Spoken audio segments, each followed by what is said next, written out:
taken for granted. We finally are waking up to the fact that despite the fact we are loyal, consistent members of this Congress and of our caucus and of that committee, that we are not paying enough attention to the misery in our communities. And as we have said, that day is over. Is the day over for the Obama administration simply counting on support from African Americans in Congress? So let's talk about that with Congresswoman Barbara Lee of California. She's the chair of the Congressional Black Caucus. Congresswoman, thanks very much for coming in. Glad to be with you, Will. Here's the blunt question. Do you feel betrayed by President Obama?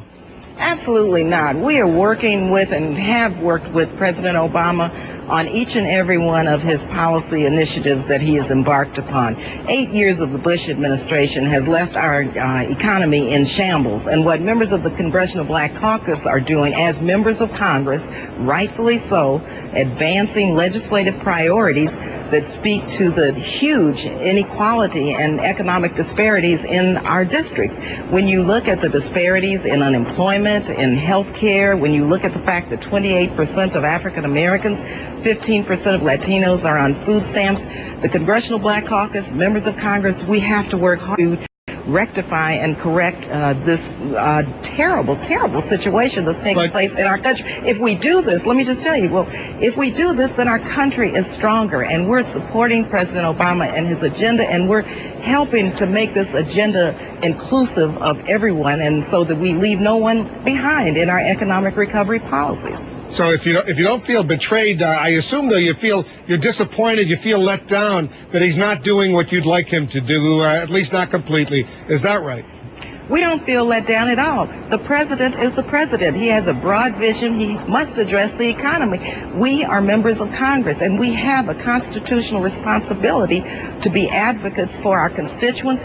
The Congressional Black Caucus historically has been known as the conscience of the Congress. We have worked with each and every president to try to make sure that those issues that oftentimes are neglected have some voice. And as you see now, we're working, and I presented to the President and Speaker Pelosi and Chairman Miller our priorities in terms of job creation. And we have specific initiatives such as job training, apprenticeship.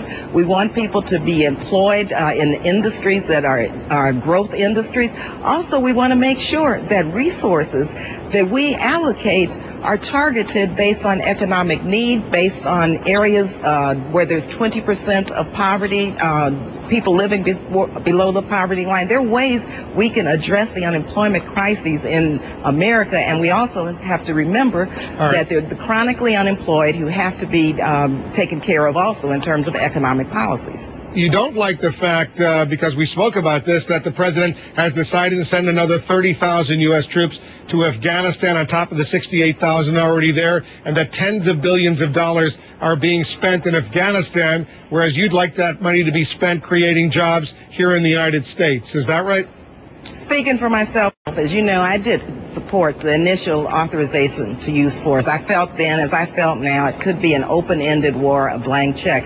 When you look at the fact that many have said and agree that there's no military solution in Afghanistan, I believe we should begin to develop a timeline to begin to redeploy our forces and use that $30 billion plus to enhance our diplomatic initiatives, our economic initiatives in the region. But also we have to remember, here right now we're debating health care reform. We have 47 million uninsured. We have to have health care reform. We have to address our unemployment crisis. Will you vote for health care reform, Congresswoman, if it does not include what's called the public option? Because it looks like the Senate is going to go ahead and kill that public option with the blessing of the president.